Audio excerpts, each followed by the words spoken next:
levanta o bote, vem por fora Hamilton, faz a ultrapassagem, faz a defesa, Hamilton sensacional! Hamilton espetacular, assume a ponta!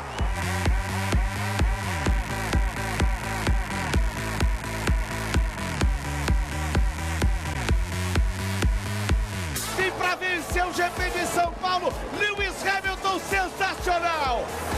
Vitória espetacular de Lewis Hamilton!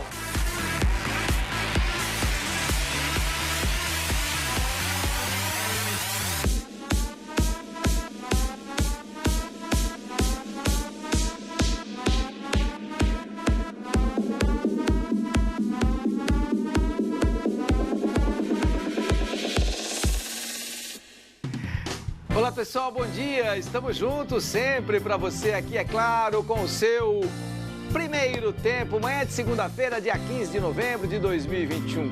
Você já observou, não poderia ser diferente, as nossas melhores imagens vêm de Interlagos e foi de arrepiar. O patrão Lewis Hamilton fez história no Grande Prêmio de São Paulo de Fórmula 1 e foi ovacionado pela torcida brasileira. Um domingo para ficar marcado, um domingo para reverenciar um dos maiores atletas de todos os tempos. Um domingo com o show do patrão Lewis Hamilton em Interlagos. Espetacular! Ele saiu lá de trás para cruzar a frente. No final de semana, ele não tinha começado da melhor maneira, mas isso não significa nada. É na adversidade que os gênios se destacam. O britânico da Mercedes largou em último na sprint, chegou em quinto. No domingo começou em décimo e chegou em primeiro. É isso mesmo, perdeu 25 posições, mas passou 1 a 1. Verstappen, inclusive, quase foi presa fácil. Mas a imagem que ficará na cabeça do brasileiro é essa aí. Impossível não se emocionar. Bandeira do Brasil no alto para homenagear o nosso maior ídolo do automobilismo, Ayrton Senna. Bandeira do Brasil no pódio para homenagear um povo que tanto admira. Um domingo para ficar marcado em todos os nossos corações. Um domingo que nos fez relembrar dos nossos melhores tempos. Hamilton é o cara, mas ainda vai ter que acelerar bastante, caso queira realmente ficar com o título. Mas neste momento, isso talvez seja o menos importante.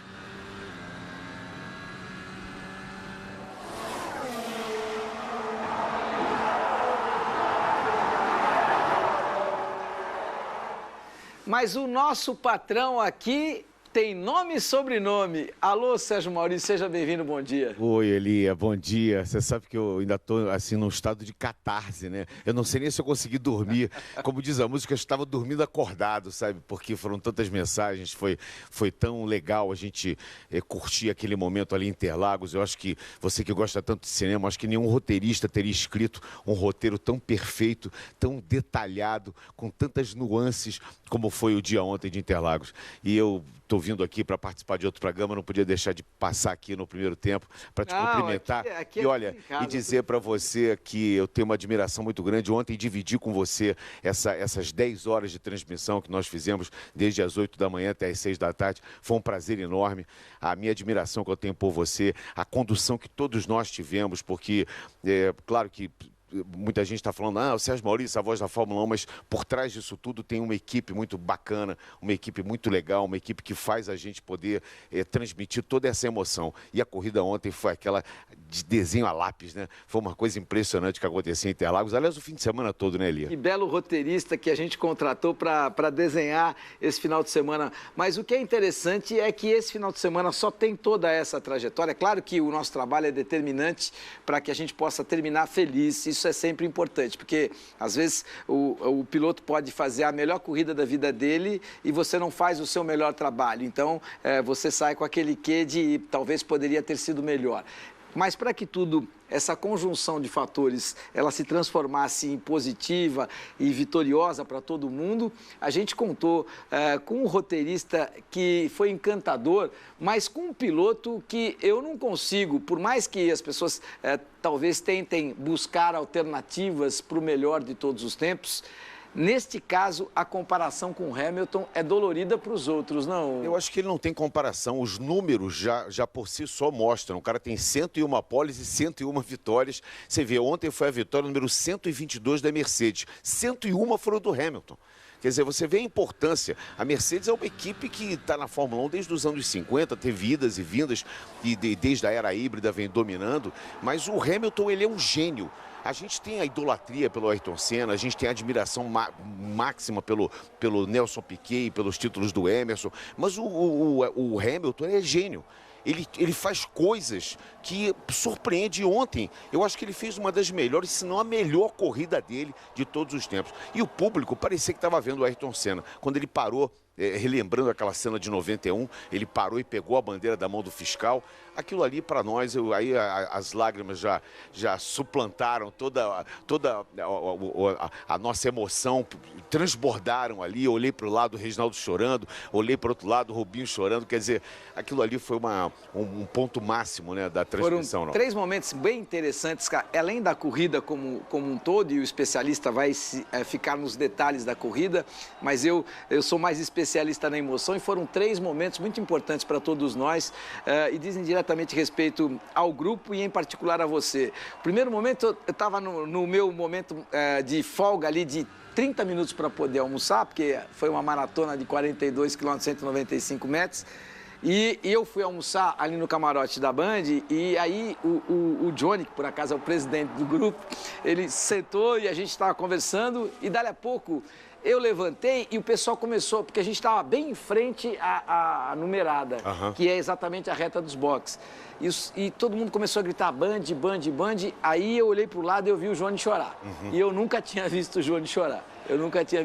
Esse foi o primeiro momento. Depois, quando eu estou voltando, e no final, a gente no ar e tal, os caras começaram a gritar, milhares e milhares, gritar Rubinho, Rubinho, Rubinho. E depois, para completar, Sérgio Maurício, Sérgio Maurício, Sérgio Maurício. Então, foram 3 momentos para ficarem marcados na história do grupo, e em particular na sua, que não dá para esquecer, né, Sérgio? Não dá para esquecer, e essa vinda nossa, né?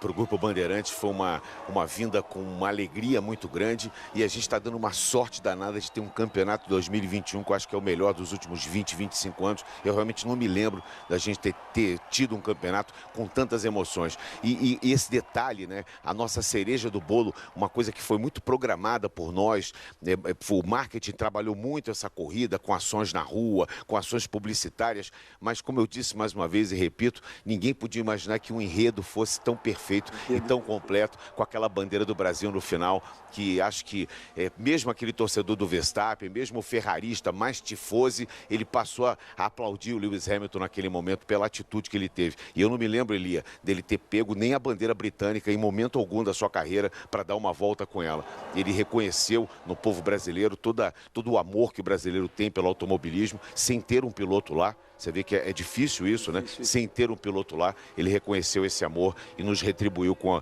aquela volta com a bandeira do Brasil, lembrando o Ayrton Senna, e aí todos nós choramos, né? Maravilha, muito obrigado, viu, Sérgio? Foi um prazer e uma honra tê-lo a bordo, viu? Estaremos juntos de novo no próximo final de semana, GP do Catar, 10h30 aqui na Band. Sim. Convidado para o almoço, é só escolher. Tá bom, obrigado. Tá, se cuide. Olha, agora vamos desacelerar um pouquinho os motores para falarmos do Campeonato Brasileiro. E quem desacelerou demais foi o São Paulo. A equipe do Morumbi foi goleada pelo Flamengo e se aproximou da zona de rebaixamento. O que dá para fazer em 3 minutos e 16 segundos de uma partida de futebol. O Flamengo mostrou que dá para resolver um jogo nesse tempo. A equipe rubro-negra aproveitou os vacilos do time tricolor para marcar 2 vezes. Gabriel e Bruno Henrique foram os autores dos gols. Era possível a situação ficar ainda pior? Sim. Calleri foi expulso aos 10 minutos após a entrada em Davi Luiz. O Flamengo se contentou com a ampla vantagem? Não. O rubro-negro comandou o resto da partida e continuou o tempo inteiro a levar perigo à meta do Thiago Volpi. Michael foi quem melhor aproveitou a oportunidade de enfrentar um adversário rendido. Ele driblou, fez jogadas perigosas e foi às redes 2 vezes. O atacante alcançou a artilharia isolada do Campeonato Brasileiro com 13 gols. A goleada ficou em 4-0, o Flamengo subiu para a 2ª colocação e agora tem 60 pontos. 8 a menos do que o líder, o Atlético Mineiro, só que agora exatamente com o mesmo número de partidas. Já o São Paulo olha para outra ponta da tabela.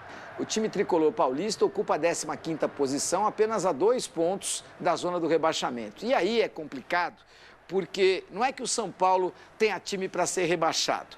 O problema é que quando você entra nessa zona mais perigosa, você precisa ter treinador que tenha a capacidade de entender que o resultado é senhor da razão, que ninguém é mais importante do que o resultado, que você depende de cada jogador e tem que se mostrar dependente de cada jogador, tem que ter humildade para saber que o seu modelo de jogo não vale absolutamente nada, o que vale são os 3 pontos daquela partida, o que vale talvez seja um empatezinho naquele jogo que você está jogando com um time que você tem que reconhecer que é melhor que o seu, você tem que reconhecer que o treinador que está do outro lado é melhor que o seu, então você vai se armar para tentar fazer com que aquele pontinho seja conquistado. E eu não vejo no Rogério Ceni esse perfil. A situação, para mim, do São Paulo é bem complicada, porque se você imaginar que o campeonato já tenha 2 rebaixados, na minha opinião, muito característicos, e eles são Chapecoense e Sport, você tem 2 vagas para esse rebaixamento. Claro que o Grêmio é grande candidato a ser rebaixado, mas o Grêmio tem um treinador que sabe exatamente o que eu estou falando, o Mancini, e tem um elenco melhor do que o do São Paulo. Então, em algum momento, isso pode fazer a diferença. A outra questão, quais são os candidatos? Quando você vem o Cuiabá, que tem o Jorginho, que está numa situação muito mais confortável do que a do São Paulo, e o Jorginho sabe jogar pelo resultado. O Bahia é do Guto Ferreira, e tudo que o Bahia sabe e o Guto sabe é jogar pelo resultado. Essa é uma característica do Guto Ferreira muito interessante. O América já está galopando e veio do Wagner Mancini sabendo jogar pelo resultado e se encontrou com o Marquinhos Santos, que tem grande qualidade exatamente para saber jogar pelo resultado. E o Juventude, que está na zona do rebaixamento, encontrou um treinador. Vem de 2 vitórias. O Jair Ventura é do ramo. Então, quer dizer que o Rogério Ceni não é do ramo? Para esse momento, eu não gostaria de ter o Rogério Ceni numa equipe que está... Se eu sou o presidente do time, eu não quero o Rogério Ceni numa equipe que está tentando fugir do rebaixamento. Ele não tem esse perfil. Situação delicada do São Paulo. Rogério Ceni comentou sobre a situação do São Paulo nas últimas rodadas do Campeonato Brasileiro. E Renato Gaúcho acredita que essa vitória é fruto de planejamento. A gente faz o possível para sempre jogar bem, né? Eu acho que o mais importante de tudo é a gente seguir o nosso planejamento, a nossa programação, que a gente fez alguns dias atrás. Você vê que a gente teve um tempo maior para recuperar alguns jogadores, para que eles pudessem treinar um pouco mais. E hoje o Flamengo tem sido diferente, já que a cada 3 dias ficava um pouco difícil, né? Então, seguir o nosso planejamento, a nossa programação, tô feliz pelo que o grupo vem fazendo. Hoje nós enfrentamos uma grande equipe, uma equipe que dificulta bastante sempre. E não só pelos 4 gols, mas pelas oportunidades que a gente criou, pelo que a equipe jogou, se entregou. Então, hoje, tanto na parte tática como na parte técnica, a equipe serve muito bem. Amanhã, muita gente pode falar que nós ganhamos o jogo de 4-0 porque nós tínhamos um homem a mais. Só que no momento que nós tivemos esse homem a mais, o jogo já estava 2-0. Então, acho que é importante, num momento como esse, enfrentar grandes equipes e a equipe jogar bem. Olha, é difícil convencer que foi feito melhor, porque o jogo acabou praticamente antes dele começar, né? Com 24 segundos. Na primeira posse de bola que nós tivemos, infelizmente, nós cedemos o gol ao Flamengo. No primeiro contra-ataque que teve, nós cedemos o segundo. Com 8 minutos, teve a falta. A seguir veio a expulsão do Caleri. O jogo, com 8 minutos, ele, infelizmente, já tinha acabado. Não, com tranquilidade não vai acontecer nada. Com tranquilidade não tem nada que vai acontecer aqui. Vai ser com muito trabalho, sofrimento, passando sufoco, mas nós vamos ter que, de uma maneira ou outra, fazer com que esse time vença um jogo o mais rápido possível. Uma vitória nos ajudaria muito nesse momento, e temos confrontos diretos também com outras equipes. Vamos ter que jogar um campeonato à parte. Infelizmente não era isso que o torcedor são paulino queria, não era isso que a gente queria ver, mas é o que nós temos no momento e temos que enfrentar de cabeça erguida essa situação difícil. É bom que o Rogério tenha exatamente essa consciência, enfrentar de cabeça erguida e com modificações essa situação. A imagem da recuperação vem do Rio de Janeiro. O Fluminense bateu o Palmeiras de virada e voltou a sonhar com uma vaga direta na Libertadores. A menos de 2 semanas para a final da decisão da Libertadores, o técnico do Palmeiras, Abel Ferreira, aproveitou para fazer alguns testes na equipe.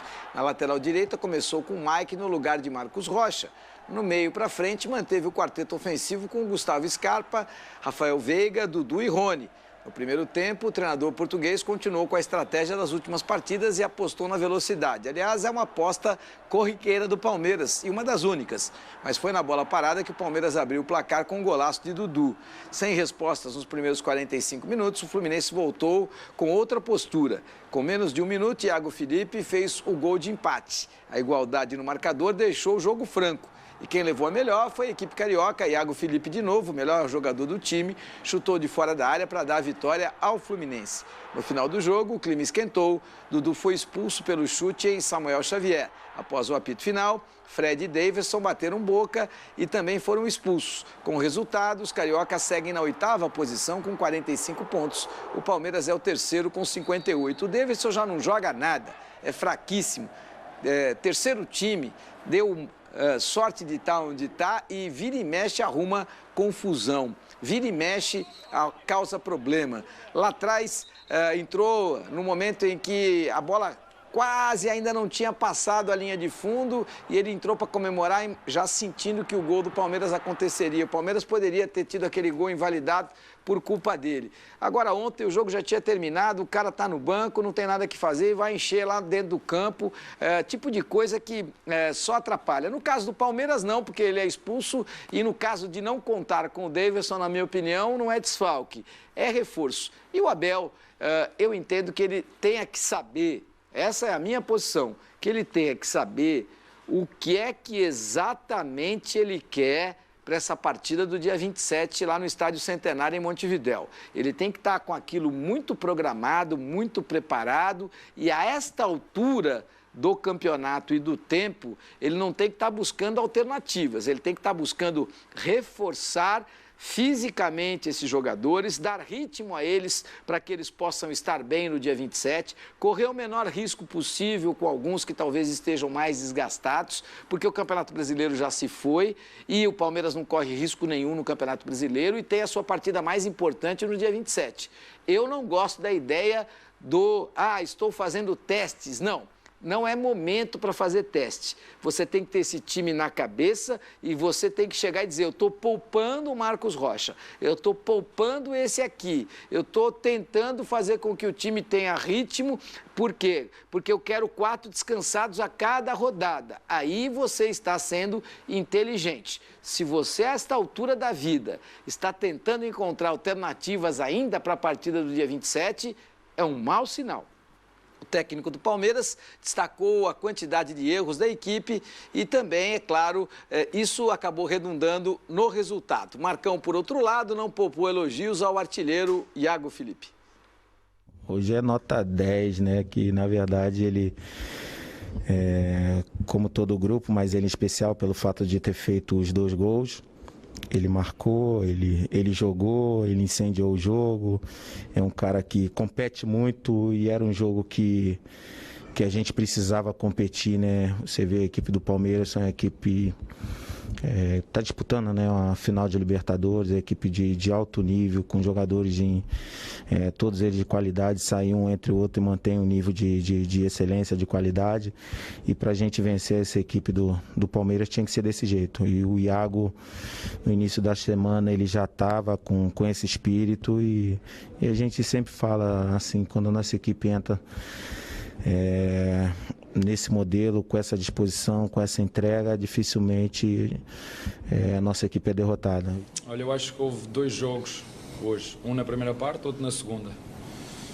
Um na primeira em que penso que o Palmeiras foi superior, podia ter, na minha opinião, ter chegado ao intervalo, inclusive com um score maior. Se tivéssemos mais calma no último terço para poder decidir melhor e finalizar melhor as nossas jogadas, quer em transição, quer em situações de ataque posicional. onde a equipa demonstrou caráter, personalidade, muita frescura física, mesmo num relevado com muita irregularidade. Conseguimos ter calma e paciência para criar, como disse, e na minha opinião devíamos ter ido para o intervalo com outro resultado. Na segunda parte houve outro jogo. O nosso adversário foi melhor, mostrou muito mais frescura física, e eu estou em crer que essa frescura física veio também porque o nosso adversário teve mais um dia de descanso do que nós, e houve erros da nossa equipa, quer táticos, quer técnicos, que não são muito normais. Olha, a imagem da vitória suada vem do Castelão. O Ceará contou com grande atuação do goleiro João Ricardo para vencer o Sport. Nada além da vitória bastava para os pernambucanos. O Sport precisava somar pontos para aumentar as suas esperanças de sair da zona da degola. E ele até levou perigo e ficou perto de abrir vantagem. Mas a história da noite foi a eficiência cearense. Vina marcou para os donos da casa, o Leão seguiu com maior volume ofensivo e chegou ao empate com o Mikael. Só depois da igualdade que o Ceará comandou a partida. O gol da vitória não demorou a sair. Marlon aproveitou confusão na área e definiu a vitória por 2-1. A equipe de Thiago Nunes respirou na luta contra o Z4 e subiu para a 10ª posição, agora com 42 pontos. A situação do Sport ficou mais dramática. O rubro-negro soma 30 pontos em 33 jogos e está a 6 pontos do Bahia, que é o 16º colocado. Resumo da ópera, 0 de chance. O Sport e a Chapecoense já decretaram a sua passagem à Série B. Claro que no caso do Sport ainda tem chance matemática, mas neste caso a aritmética vai atrapalhar o Sport mais do que o futebol. Então ficam 2 vagas aí para sabermos quais serão os outros 2, na minha opinião, rebaixados. Complicadas as situações, tem 6 candidatos para estas 2 vagas. O Juventude venceu a 2ª partida consecutiva e está vivo na briga para sair da zona da degola. Os gaúchos bateram uma equipe que já está confirmada na Série B do ano que vem, Chapecoense. A equipe de Jair Ventura não demorou para resolver a partida na Arena Condá. Guilherme Castilho abriu o placar com 1 minuto de jogo e Vitor Mendes definiu aos 26. Os catarinenses desperdiçaram chances e não conseguiram esboçar reação. Vitória por 2-0 mantém o Juventude na 17ª colocação do Campeonato Brasileiro, mas o que acontece? Tem 36 pontos e tem muita gente com 38, tem muita gente com 39. A equipe tem pontuação em números de jogos iguais ao do Bahia, mas fica atrás no número de vitórias. Claro que quando você pensa no Juventude, você pensa no Bahia, você pensa em equipes que naturalmente são candidatas ao rebaixamento. Mas com as modificações de treinadores, as coisas mudam. E aí você talvez tenha grandes que não eram candidatos a cair e passam a ser, porque você, quando está na zona da degola, você tem que pensar como pequeno, e o grande tem dificuldade de pensar como pequeno. Terça-feira tem clássico de gigantes nas eliminatórias sul-americanas. Classificada para a Copa do Mundo de 2022, a seleção brasileira viaja até São Juan para enfrentar a Argentina.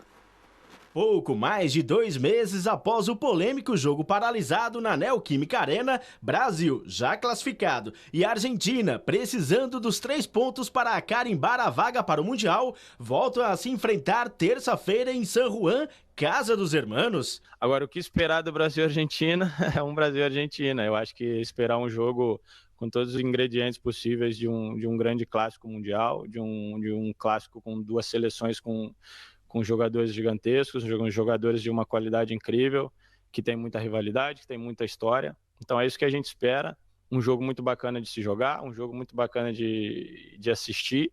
E claro que o nosso objetivo é ir lá, fazer um grande jogo, tentar conquistar mais 3 pontos para a nossa caminhada dentro das eliminatórias e continuar evoluindo enquanto equipe. À sombra de um multicampeão, o acerto do experiente Daniel Alves, de 38 anos, com o Barcelona, acirra a briga pela lateral direita, por uma vaga na Copa. Eu vim pensando um pouco sobre essa resposta, sabia que isso ia ser um tema, porque, primeiro, eu como apaixonado pelo futebol, é muito bacana ver o Daniel Alves de volta ao Barcelona. Tem jogadores que parece que foram feitos para determinadas camisas, né? E o Alves, apesar de tudo que ele fez por outros clubes que ele passou, ele combina perfeitamente com a camisa do Barcelona, com a história, com o DNA do Barcelona. Quanto à concorrência, eu já falei várias vezes que o Daniel é um cara que ele ressurge, é um cara que está sempre ali, e essa concorrência desse nível ao longo dos anos, foi sempre muito importante para mim manter o foco, para eu poder estar sempre do meu melhor, para eu poder me dedicar e buscar melhorar cada detalhe. No último confronto em território brasileiro, vitória da Argentina por 1-0 na final da Copa América. Lá na Argentina, nos últimos 3 jogos, 2 empates e 1 derrota da seleção brasileira. A última vitória do Brasil em território argentino foi em 2009, pelas eliminatórias da Copa do Mundo de 2010. Mesmo com muitas críticas pelo futebol apresentado, o Brasil está invicto nas eliminatórias. Os jogadores deixam o recado. Não é difícil. Nós no Catar. Nós conseguimos. Nós no Catar. A vitória. Nós no Catar. E vamos pro Catar, papai. Tamo já. Respeita nós. E tem que respeitar mesmo, pelo menos a nível sul-americano, ninguém é melhor do que o Brasil. Hora de bater forte na bolinha amarela com o tênis. Ontem foi o dia de abertura do ATP Finals, torneio que reúne os principais nomes da temporada. Daniil Medvedev e Alexander Zverev estrearam com vitória. O alemão enfrentou o Matteo Berrettini diante da torcida italiana em Turim. O primeiro set foi de um jogo duro, definido apenas no tie-break a favor de Zverev. Berrettini se queixou de dores abdominais na segunda parcial. O italiano saiu de quadra, às lágrimas, e abandonou a partida. Berrettini será avaliado hoje para saber se tem condições de prosseguir ou não no torneio. Caso seja obrigado a desistir, Jannik Sinner assume o seu lugar no grupo vermelho.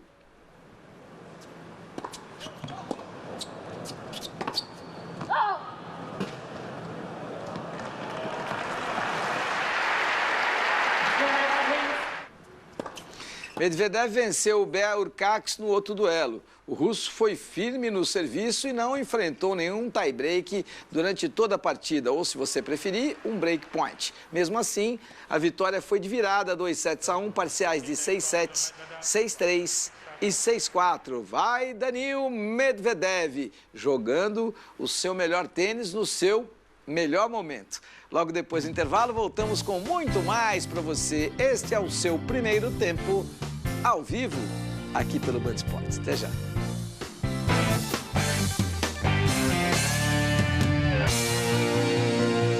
A transmissão da Fórmula 1 no Band Esportes é um oferecimento de Ultra Friday Claro, internet com a maior estabilidade do Brasil. Banco do Brasil, bora com crédito premiado BB. Heineken, patrocinadora oficial da Fórmula 1. E Philco, tem coisas que só a Philco faz pra você. Bora comprar uma casa? Simbora. Bora fazer um quartinho lindo? Bora. Bora viajar? Bora. Bora. Bora. Bora, Brasil! Mais do que nunca, é hora da gente acreditar. E o Banco do Brasil tem crédito premiado para tudo que você imaginar. Bora no app. Bora. Bora. Bora. Bora.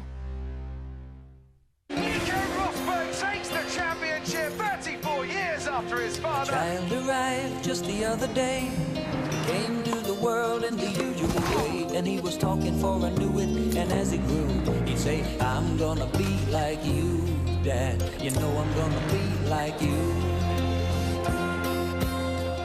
I'm driving. Zero alcohol. Produto destinado a adultos. Existem várias Black Fridays por aí, mas a da Claro é ultra. É uma Ultra Friday. Podem dizer que tem outras parecidas? Mas não. Só a Ultra Friday Claro oferece ultra ofertas. Black Friday parecida? Pode ser. Igual? Não. Com ultra velocidade para sua casa e para o seu celular. E você ainda pode comprar pelo site, loja, telefone e delivery. Aproveite! Ultra Friday Claro. Ultra velocidade em casa e no celular.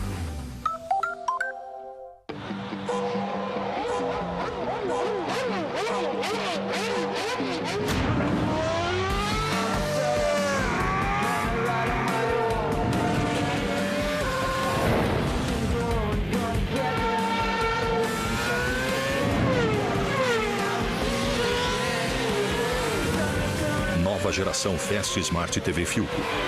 Muito mais rápida. Tem coisas que só a Philco faz pra você.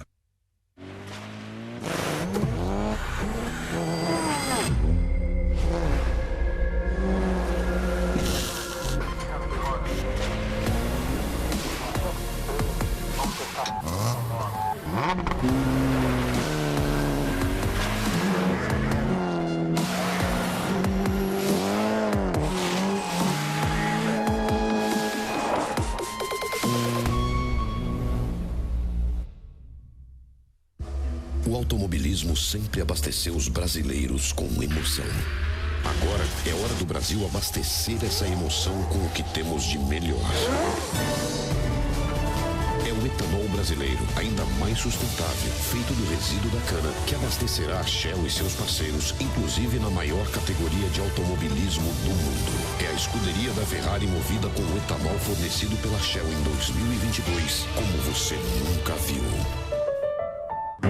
Há mais de 33 anos, a Armor entregava o primeiro veículo blindado do Brasil.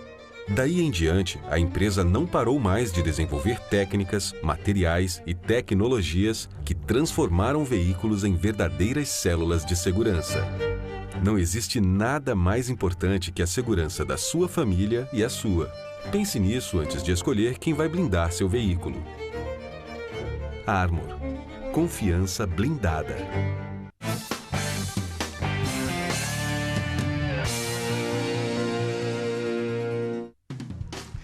De volta com bola na rede ao redor do planeta. Mais 5 seleções europeias garantiram presença na Copa do Catar. Portugal de Cristiano Ronaldo perdeu em casa para a Sérvia e vai agora precisar da repescagem para poder participar do Campeonato Mundial. Só que os sérvios, precisando da vitória para reverter a situação, foram atrás do resultado, empataram com Tadic da meia-lua e contando também com a falha de Rui Patrício e viraram o placar aos 44 do segundo tempo na cabeçada de Mitrovic. No grupo B, a Espanha também confirmou vaga ao vencer o confronto direto contra a Suécia. Para cima do Cazaquistão em Paris, show de Mbappé, ele fez o primeiro aos 6 minutos, dobrou a vantagem aos 12, assim que Covalo de cabeça também marcou o terceiro. No segundo tempo, o quarto foi de Benzema, assim como o quinto. E cobrando pênalti marcado com a ajuda do VAR, Griezmann também entrou na festa. Para fechar a atuação de Gala, régua 8-0. E o oportunista deu início aos trabalhos e no segundo tempo, de fora da área, bonito, Carrasco aumentou a vantagem. No rebote de Courtois, Sorga recolocou a Estônia no jogo.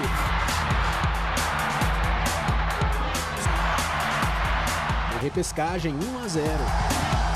Pelo grupo J, longe de seus domínios, a Alemanha, que já estava classificada, fez mais uma vítima, a Armênia. Havertz, Gundogan, um pênalti sugerido pelo VAR e de novo Gundogan de fora da área, contando com a falha do goleiro, abriram 3-0 no placar. Os donos da casa deixaram o Dion, completou a goleada do time do técnico Hans Flick 4-1. A vaga para a repescagem dessa chave ficou com a Macedônia do Norte, que fez 1-0 na Islândia com Alioski sem ângulo. A Islândia chegou a empatar o jogo depois da ajeitada de cabeça e a finalização de John Dagur. Só que na sequência brilhou a estrela de Almaz, limpou o goleiro e fez 2-1. E ele mesmo tratou de pedir a conta, 3-1. E a Macedônia do Norte segue na briga por uma vaga na Copa do Mundo. Para fechar pelas eliminatórias da CONCACAF, os Estados Unidos assumiram a ponta do octogonal que garante 3 vagas diretas ao Catar com os 2-0 para cima do México. Os gols do jogo foram marcados por Pulisic de cabeça e Weston McKennie. Apesar da derrota, os mexicanos seguem na vice-liderança da competição. E o Campeonato Brasileiro pede passagem aqui no seu primeiro tempo. No sábado, 5 partidas agitaram a 32ª rodada. Caiu em Itaquera, já era. Corinthians bateu o Cuiabá e chegou à 5ª vitória seguida dentro de casa. Resultado fez o time do Silvinho agora, colar no G4. Não demorou muito para o Corinthians fazer valer o fator casa e sair na frente do Cuiabá. Os 2 primeiros minutos de jogo foram de trocas de passes entre os jogadores alvinegros, até que a bola chegasse em Lucas Piton, que cruzou com perfeição para Juliano de cabeça fazer 1-0. O adversário tentou responder com Cleison de longe, mas Cássio defendeu com tranquilidade. E os mais de 35 mil torcedores viram o time reclamar um pênalti na bola cruzada pelo Roger Guedes. E também presenciaram e lamentaram essa chance desperdiçada por Gabriel. Mas eles testemunharam que o modificado Corinthians queria ampliar o marcador. E Jô fez o pivô para Juliano mandar colocado, esbarrar na boa defesa de Walter. GP, que também voltou à titularidade, fez jogada individual, mas mandou por cima. Renato Augusto, retornando ao meio de campo, cruzou, mas ninguém alcançou. E o cabeceio de João Vitor assustou e não entrou. Foi depois dessa pressão corintiana que PP acertou esse lindo chute no finalzinho do primeiro tempo. No ângulo de Cássio, mandou para empatar a partida. E olha que esse não foi o único golaço na Neoquímica Arena não, viu? Logo no início da etapa complementar, Renato Augusto também no ângulo. De fora da área, recolocou o Corinthians em vantagem. Lindo, lindo, lindo, lindo, lindo, lindo golaço! Renato Augusto! 5 minutos depois, Renato Augusto apareceu como garçom e serviu o Roger Guedes, que bateu firme. Sim, outra vez no ângulo. De olho numa classificação a competições continentais, o Cuiabá tentava buscar o empate. E aos 32 minutos, Rafael Gava cobrou falta e Paulão descontou. E foi o zagueiro mesmo que lançou o Cleison nessa tentativa de igualar a partida. Mas o atacante errou o alvo. E na Neoquímica Arena, o Corinthians fechou o sábado vitorioso por 3-2. O time fez um grande jogo. Poderíamos ter saído com um resultado um pouco mais tranquilo, infelizmente não foi. Vários setores do time rendeu bem. Renato Augusto, que diante do Cuiabá voltou a atuar no meio de campo e não mais como um centroavante de referência, foi o destaque da partida. Ele que participou dos 3 gols marcados pela equipe alvinegra e foi elogiado pelo técnico Silvinho. Renato é um grande jogador e pode atuar na frente, um pouco para trás, até como primeiro, enfim, é um grande atleta. Evidentemente que a posição do Renato para o meio-campo é oriunda, é onde ele formou e jogou muitos anos da vida dele. Com o resultado, o Corinthians chegou à 5ª colocação do Campeonato Brasileiro e também ao 5º jogo consecutivo com vitória na Neoquímica Arena. A equipe alvinegra, que ainda não perdeu por aqui desde a retomada do público. Os números falam por si. Nosso estádio cheio é um estádio importante, um estádio que pressiona, um estádio que incomoda o adversário, um estádio que gera uma atmosfera muito positiva. Então, tu praticamente já respondeu, e os números, pelos próprios números, né? Os números são extremamente positivos. Muito bom. Olha, a situação do Grêmio continua dramática. O time do técnico Wagner Mancini foi derrotado pelo América Mineiro e viu a 2ª divisão se aproximar perigosamente. Em boa fase, o América abriu o placar no início do jogo, com Felipe Azevedo. O VAR checou o lance, mas confirmou o gol. Você sair à frente contra um Grêmio em casa te favorece a buscar aquilo que queríamos, que era um jogo de transição, depois do 1-0, compactar as linhas, que sabíamos que o Grêmio ficaria exposto pela necessidade de buscar aqui uma vitória. Desesperado na luta contra o rebaixamento, o Grêmio partiu para cima e criou chances para empatar. Nesse lance, Diego Souza deu uma cavadinha e Bauerman tirou em cima da linha. Para variar, teve polêmica de arbitragem. O Grêmio pediu pênalti de Cavicchioli em Elias, mas a arbitragem mandou seguir. Tomei 3, né? Mas vou falar da arbitragem, sim. Eu venho falando desde o começo. Por que contra mim os pênaltis são pênaltis e a meu favor não são? Mas eu já falei para esses caras, eles não têm critério, tchê. Eles não têm nenhum critério. O Grêmio perdeu de 3-1, perdeu. Passou pela arbitragem, passou. O jogo estava 1-0. Se ele botou, foi pênalti. E eu não sei nem se o Cavicchioli não tinha que ser expulso. Praticamente no lance seguinte, o árbitro marcou pênalti de Cortez em Ademir. O próprio Ademir bateu para ampliar. 2-0 América. Assim como no primeiro tempo, a segunda etapa também começou com o gol do América. Juninho recebeu na entrada da área e bateu com categoria, marcando o 3º do Coelho. O Grêmio descontou com Ferreirinha, em bela jogada.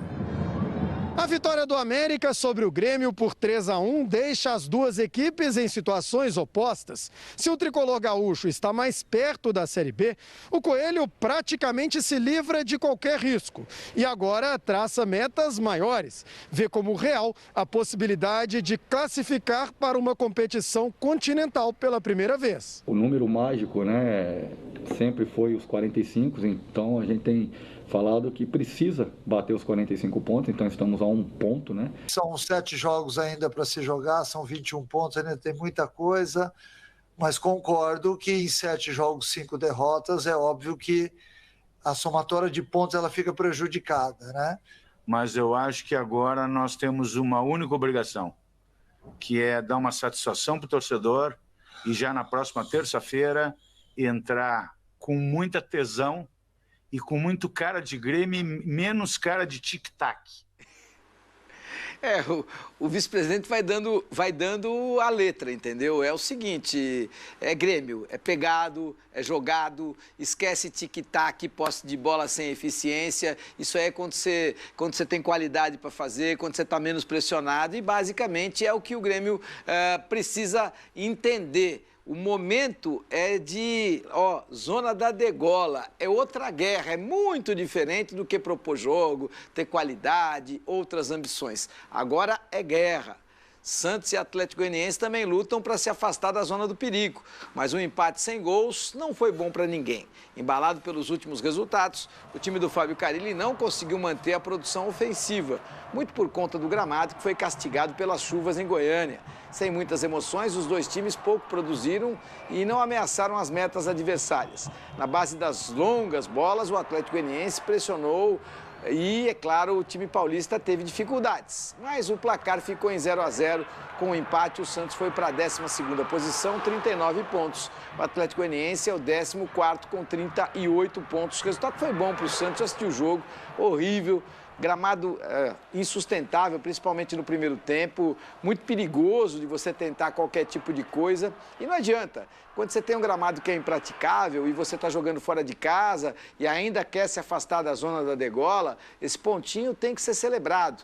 Era muito mais arriscado você ousar numa partida com o campo prejudicado como estava e correr o risco de não trazer esse ponto com um adversário que é adversário seu direto. No caso, o time adversário luta também exatamente para fugir daquilo que o Santos luta.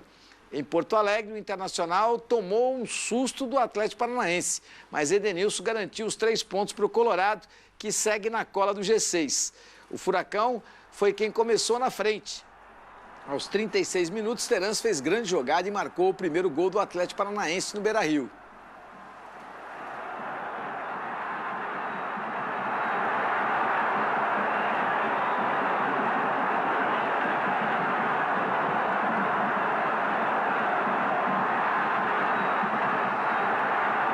Qualidade do Terans, hein?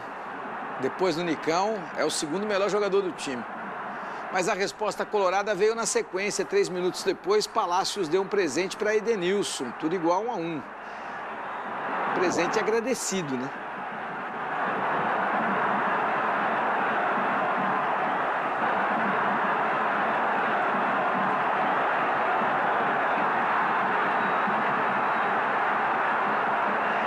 E Edenilson realmente estava impossível. Aos 19 da segunda etapa, ele abusou da categoria para definir a parada. Inter 2, Atlético Paranaense só 1. É o Atlético Paranaense que também, claro, tem 2 grandes decisões pela frente aí e precisa focar-se nelas. Mas não adianta só se focar sem se preparar.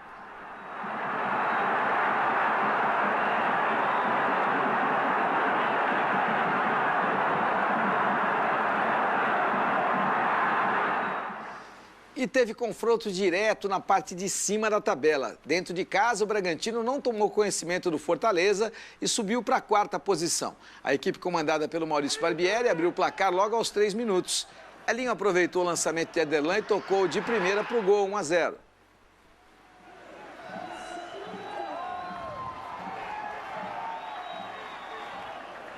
Elinho também participou do segundo gol. Ele cruzou na área para Ítalo, que desviou para as redes. 2-0.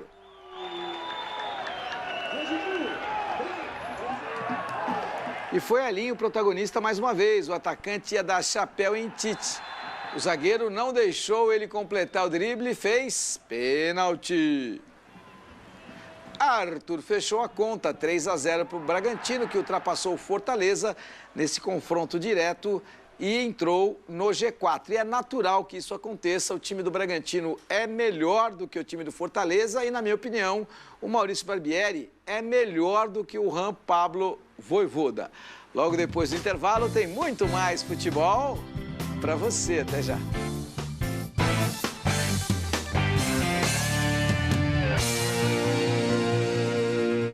O automobilismo sempre abasteceu os brasileiros com emoção. Agora é hora do Brasil abastecer essa emoção com o que temos de melhor. É o etanol brasileiro, ainda mais sustentável, feito do resíduo da cana, que abastecerá a Shell e seus parceiros, inclusive na maior categoria de automobilismo do mundo. É a escuderia da Ferrari movida com o etanol fornecido pela Shell em 2022, como você nunca viu. Por que será que somos tão fascinados por velocidade? Dopamina, adrenalina, seja qual for a resposta, o que importa é que amamos velocidade. E se você, assim como nós, é apaixonado por corridas, fique ligado no Supermotor. Bate-papo com grandes nomes do automobilismo e as novidades do mundo das pistas.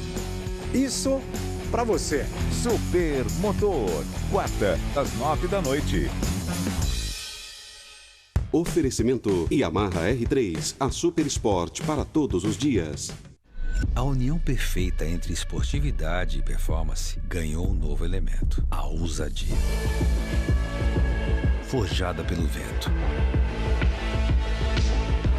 Escolhida por você.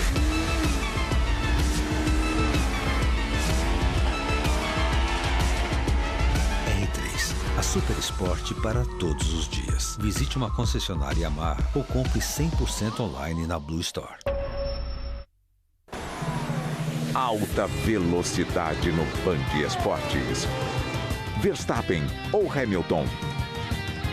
Red Bull ou Mercedes? A cada etapa, a rivalidade se incendeia ainda mais. Fórmula 1, Grande Prêmio do Catar. Treinos livres, nesta sexta às 7h20 e às 10h50 da manhã, ao vivo. Oferecimento Ultra Friday Claro, internet com a maior estabilidade do Brasil. Banco do Brasil, bora com o crédito premiado BB. E Heineken, patrocinadora oficial da Fórmula 1. Existem várias Black Fridays por aí, mas a da Claro é ultra. É uma Ultra Friday. Podem dizer que tem outras parecidas, mas não. Só a Ultra Friday Claro oferece ultra ofertas. Black Friday parecida? Pode ser. Igual? Não. Com ultra velocidade para sua casa e para o seu celular. E você ainda pode comprar pelo site, loja, telefone e delivery. Aproveite! Ultra Friday Claro. Ultra velocidade em casa e no celular.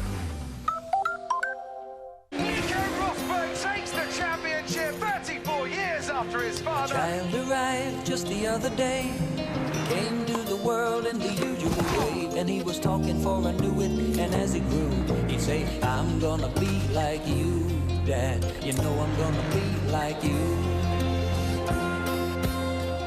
I'm driving. Zero alcohol. Produto destinado a adultos. O automobilismo sempre abasteceu os brasileiros com emoção. Agora é hora do Brasil abastecer essa emoção com o que temos de melhor. É o etanol brasileiro, ainda mais sustentável, feito do resíduo da cana, que abastecerá a Shell e seus parceiros, inclusive na maior categoria de automobilismo do mundo. É a escuderia da Ferrari movida com o etanol fornecido pela Shell em 2022, como você nunca viu.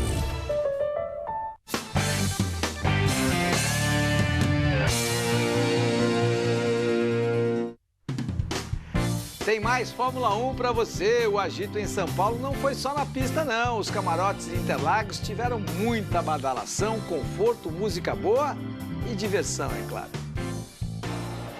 170 mil pessoas passaram por Interlagos, mas o Paddock Premium realmente é a área mais prestigiada do autódromo. Por esse corredor passou Rebeca Andrade, medalhista olímpica que fechou o GP de São Paulo com a bandeirada final. Pelos corredores, então, do camarote, Rebeca Andrade. Tá sentindo já o clima, Rebeca? Como é que tá sendo essa preparação, bandeirada final com você? Tá sendo muito legal, eu nunca fiz isso antes. Tanto de dar bandeirada quanto de assistir uma corrida, e eu tô bem animada. Só para mostrar para vocês aqui como é que fica o ambiente, vou pro lado de cá, olha aqui.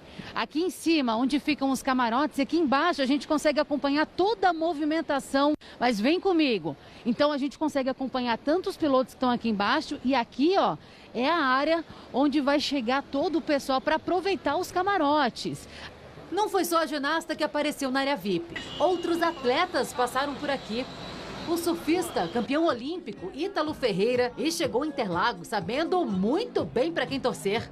Um carinho enorme pelo Hamilton. Eu me identifico muito com o atleta que ele é, com a pessoa que ele é. E quem disse que a pista de skate era a única que Letícia Buffoni domina? Ano passado eu fui para a Áustria e andei num carro de F4, que é bem parecido com o de Fórmula 1, e foi muito rápido, surreal. Todos estavam no local certo para viver grandes emoções. Enquanto a corrida não começava, o ritmo do camarote foi embalado pelo som da DJ. Esse espaço recebeu 1.200 pessoas e milhões de elogios. A Band abraçou a Fórmula 1. É diferente de ter a Fórmula 1. A Band abraçou a Fórmula 1. Então, ela trouxe uma dimensão ainda maior para essa que é a maior competição do automobilismo mundial. Eu fico arrepiado toda hora. Toda hora que a galera grita, eu me arrepio. Toda hora que eu vejo alguém, eu fico arrepiado, porque eu sei qual que é o sentimento, sabe, de estar num evento, de, poxa, preparação e etc. Então, é incrível ver tudo isso. Não, essa é uma área muito especial porque ela, claro, é privilegiada e por ser privilegiada, ela tem bons pontos. Além, é óbvio, da receptividade, então é sempre bom destacar que todo esse orçamento, toda essa estrutura, ela foi montada pela equipe do Alan Adler. Esse cara é muito especial e é digno de ser celebrado, principalmente pelo fato de ser brasileiro e ter a capacidade de fazer um paddock clube com a qualidade que foi feito lá em Interlagos. Inclusive, como referência, conversando com o Stefano Domenicali, o Paddock Clube de São Paulo serve de referência para todos os outros paddocks clubes que são feitos e que são organizados em vários circuitos do mundo da Fórmula 1. Então, o Brasil vai colocando o seu pezinho, o governador de São Paulo também deu a sua contribuição importantíssima para que Interlagos garantisse não só esse grande prêmio, mas os próximos 9. É um contrato de 10 anos que a Fórmula 1 celebra com o governo do estado de São Paulo. E, claro, todos estamos muito felizes porque o templo do automobilismo brasileiro, com certeza, é o Autódromo de Interlagos. É óbvio que a gente celebra também a possibilidade de termos outros circuitos importantes no Brasil. Mas quando se fala em Fórmula 1, ela é diretamente proporcional e é sinônimo de ser disputada no Brasil em Interlagos. E já que o assunto é velocidade, vamos encerrar então com o Wiz Khalifa. Muito obrigado pela sua companhia. Você tenha uma linda e bela segunda-feira de feriado. Boa tarde, fiquem com Deus e boa sorte.